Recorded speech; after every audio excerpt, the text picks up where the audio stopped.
You ask Tiger to solve. This deals with linear equations with one unknown. The final result is x equals 13/3. Let's solve it step by step. Simplify the expression. Break up the fraction. Simplify the fraction. Group all constants on the right side of the equation. Subtract 13/3 from both sides. Group like terms. Combine the fractions. Combine the numerators. Reduce the zero numerator. Simplify the arithmetic.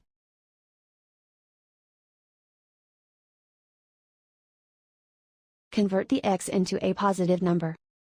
Multiply both sides by -1. Remove the ones.